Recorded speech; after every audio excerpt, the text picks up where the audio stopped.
नमस्कार.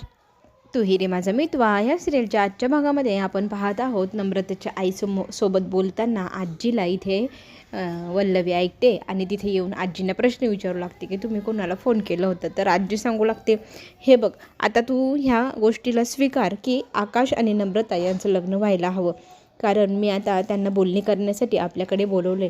नम्रताची आई उद्या परवा आपल्याकडे आपण बोलवल्यानंतर येईल आणि आपली लग्नाची बोलणी पूर्ण करून टाकूया. त्यामुळे वल्लवी चिडते आणि रूमच्या बाहेर निघून येते. तिला आता काही करता येत नसतं. अर्णवचा निर्णय म्हटल्यावर तिला नकारही देता येत नाही. काय करू, त्या बाईला भेटायचं ती टाळण्यासाठी आता प्रयत्न करणार.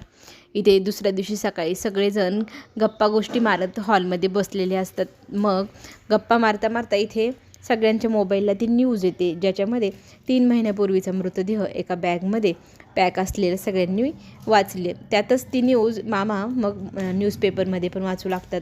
तिथेही ती न्यूज पूर्ण डिटेलमध्ये वाचल्यानंतर असं खरंच कोणी का करेल, कसं वागू शकतं असा प्रश्न पडू लागतो.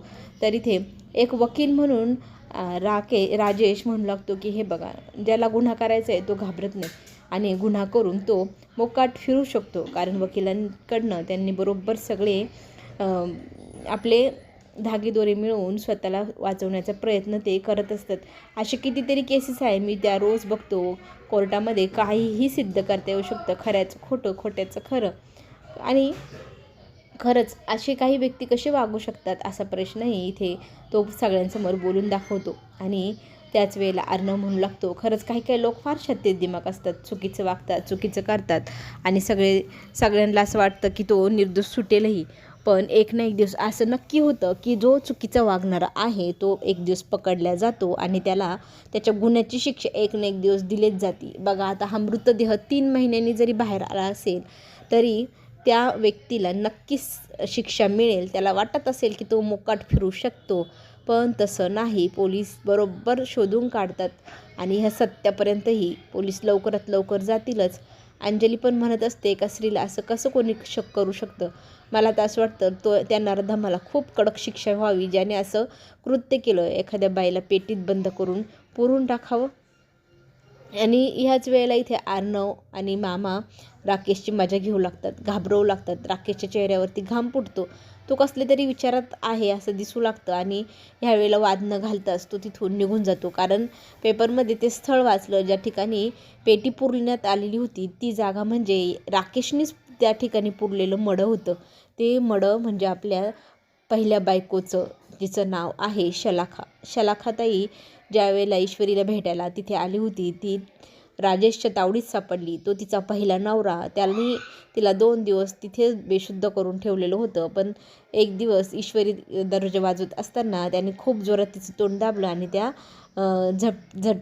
झटापटीमध्ये ती मृत पावली. आणि मेलेलं मडं ती 2 दिवस तो कपाटात घेऊन वावरत होता.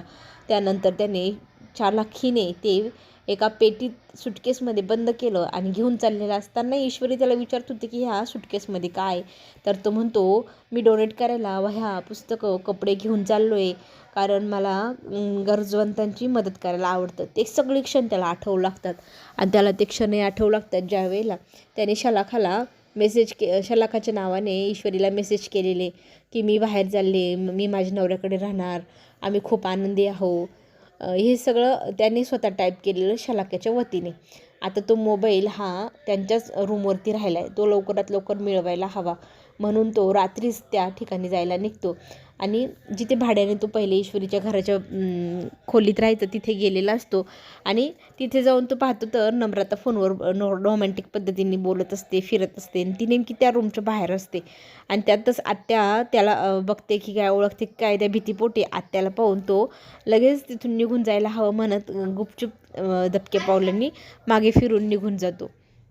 आणि तिकडे नम्रता फोनवर बोलत असते. इकडे मात्र लगेचच आत्याने राकेशला पाहिल्या ईश्वरीला फोन लावलेला असतो आणि म्हणते की इथे तो नराधम आला होता, त्याने ना खोलीच्या बाहेर चक्रा मारल्या आहे, त्या खोलीत काय असेल गं त्याच्यासाठी तो एवढा चक्रा मारतोय. हे ऐकल्यानंतर ईश्वरीला प्रश्न पडलाय की असं काय असेल त्या रूममध्ये त्याच्या वस्तू. आणि आत्या म्हणते मला ना त्याच्यावर जरा संशय येते, त्याचं वागणं संशयास्पद होतं, तो लपून छपून येण्याचा प्रयत्न करत होता, पण आम्हाला पाहिल्यानंतर तो पळून पण गेला आहे. तर ईश्वरीला आता हा सगळ्यात मोठा प्रश्न पडला आहे की राकेश जिजू त्या खोलीच्या बाहेर काय करत होते. आत्याने एवढी मोठी माहिती त्यांना सांगितली आहे. त्याच्याविषयी ती अर्णवशी बोलायला जाणार, त्याच वेळेला अर्णव फोनवरती बोलत असतो शिर्केंसोबत की लवकरात लवकर त्याची आयडी आपल्याला क्लिअर करायची आहे. तर कोण AB निगेटिव्ह ग्रुपवाली व्यक्ती असेल तर त्या व्यक्तीचं नाव शोधून काढा, कारण त्या कार्डवरती काहीच दिसत नाही, ID कार्डवरती नाव वगैरे, पण ब्लड ग्रुप दिसतोय. तर आपल्या स्टाफ मेंबरपैकी कुणाचं ब्लड ग्रुप AB निगेटिव्ह आहे का बघा म्हणून. तर तो शिर्के शोधत असतो. इथे अंजली ईश्वरी ना अर्णवशी बोलण्याचा प्रयत्न करत असते, पण अर्णव तिला वेगळीच गोष्ट सांगू लागतो की आपल्या कंपनीत अशी कोणी व्यक्ती होती का जी आता काही दिवसांपूर्वी आपल्याकडून सोडून गेली आहे, ही साडी ओळखती का तू. तर तो फोटो दाखवतो साडीचा. मग ती म्हणते अरे ही साडी, ही अशी साडीत आपल्या कंपनीत तिने कॅन्टीनमध्ये मी तिला आणलं होतं, ती शलाकाताई ती घालायची. तर तो म्हणतो आर यू शुअर. तर ती म्हणते हो, शलाकाताईच अशी साडी घालायची, मी स्वतः पाहिलं आहे, मला चांगलं आठवतं शलाकाताई ती साडी नेहमी घालायची. पण तुम्ही असं का विचारताय. तर इथे आता अर्णवला धक्का बसतो की शलाका कोण. तर ती सांगू लागते ती नाही का आपल्याकडे तिला मान मिळाला होता आपल्या चैत्रीचा आरतीचा. तर त्याला लगेच आठवलं, येस दॅट वन. मग ईश्वरी म्हणते की ती बिचारी मला कुठे सापडली आहे माहिती आहे तुम्हाला, मी तिला कामाला आपल्या कॅन्टीनच्या मावशींकडे लावलं, बिचारी खूप चांगली होती, पण आता गावी गेली आहे 2-3 महिन्यापूर्वी. तर इथे पोलिसांशी इथे अर्णव बोलू लागतो की अशी माहिती अशी मिळाली आहे. त्याच वेळेला अर्णवचा फोन लागत नाही म्हणून ईश्वरीच्या फोनवरती शिर्के फोन करून सांगतात की AB निगेटिव्ह ब्लड ग्रुप हा शलाखाचा आहे म्हणजे.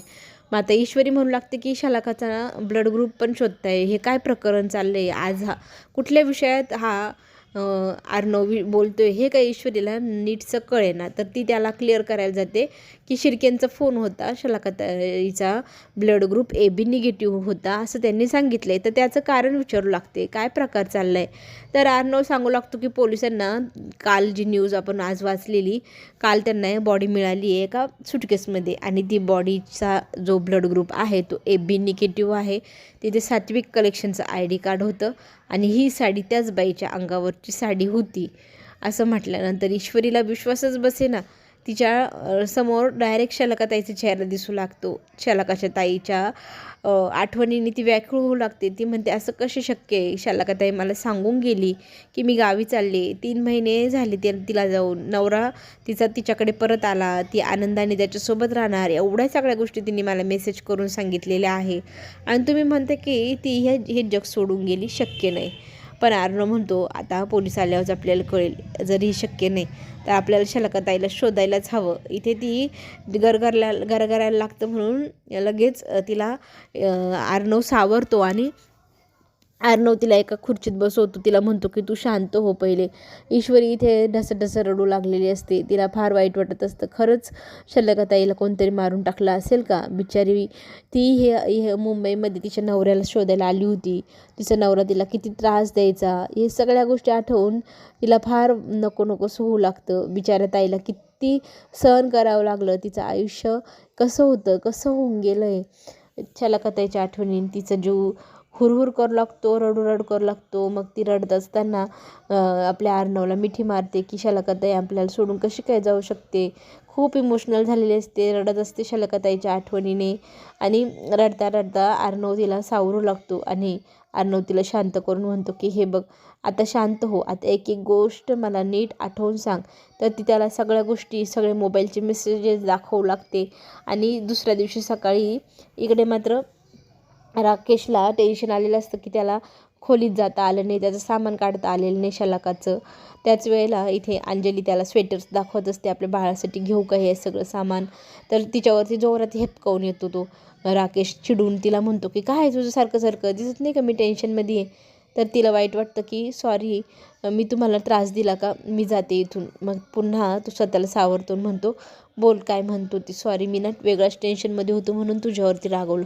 मग ती विचारू लागते तुम्ही एवढं कसलं काळजी ते. तर तो सांगू लागतो की मी एक केस हारणार आहे, ती केस मला हारायची नाही, मला खूप टेन्शन आलं आहे, माझ्या विरुद्ध निकाल लागणार दिसतोय मला आणि ती केस मला काहीही करून जिंकायचीच आहे असं म्हणत तो तिच्याशी बोलू लागतो. तर ती म्हणते तुम्ही नक्की जिंकाल, अजिबात टेन्शन घेऊ नका. तो बाहेर जात असतो. बाहेर ना पोलीस आलेले असतात. ईश्वरी, अर्णव ह्या सगळ्या केसविषयी तिथे बोलू लागतात. पोलीस विचारू लागतात की शलाकाताईला कुठून तुम्ही आणलेलं. तर ती सांगते रस्त्यावरती एक दिवस बाई मला रडताना भेटली. तर मी तिला विचारलं तू कुठून आली. तर ती मला सांगायला आली की मी साताऱ्यावरनं आले, मला माझ्या नवऱ्याने फसवलेलं आहे. माझे दागदागिने, घर, प्रॉपर्टी विकून पैसे घेऊन तो व्यक्ती फरार झाला. जाण्या अगोदर त्यांनी माझ्या मोबाईलमधले फोटो, आमच्या लग्नाचे फोटो सगळं काही जाळून टाकलं. आत्ता माझ्याकडे एकही पुरावा उरलेला नाही. तर पोलीस तिला विचारू लागतात की ही साडी त्या बाईचीच आहे का. तर ती म्हणते हो, मला चांगलं आठवतं शलाकाताईकडे ह्याच रंगाची साडी होती जी त्या डेड बॉडीवर सापडलेली आहे. आणि शलाकाविषयी मग पोलीस डिटेल विचारू लागतात की ती मुंबईमध्ये नवऱ्याला शोधायला आली म्हणजे नक्की काय. तर तिने सगळी हकीकत सांगितल्यानंतर पोलिसांचे लक्ष देतं की नवरा बायकोंचं इथे काहीतरी वाद होता. तर डाऊट हा असाच आहे की तिच्या नवऱ्याने तिला मारलेलं असू शकतं. तरी त्या आता बोलण्याच्या ओघामध्ये ईश्वरीला काही गोष्टी आठवतात. त्याचं नाव राजेश नाव होतं, वकील होता पेशाने असं ती सांगते. आम्ही खूप कोर्ट कचेऱ्यांमध्ये त्यांना शोधण्याचा प्रयत्न केला आणि तिने ना ह्या सगळ्या कागदपत्रांची एक फाईल पण केलेली होती. आणि ऑफिसमध्ये असताना तिला मारण्याचा प्रयत्नही तिच्या नवऱ्याने केला होता. जेवढं तिला आठवू लागतं ते सगळं काही ती पोलिसांसमोर भडभड बोलत सांगत असते. त्याच वेळेला तिला एक गोष्ट आठवते की राजेश वकील म्हणजे हा राकेश पण तिथे वकीलच बनून राहत होता.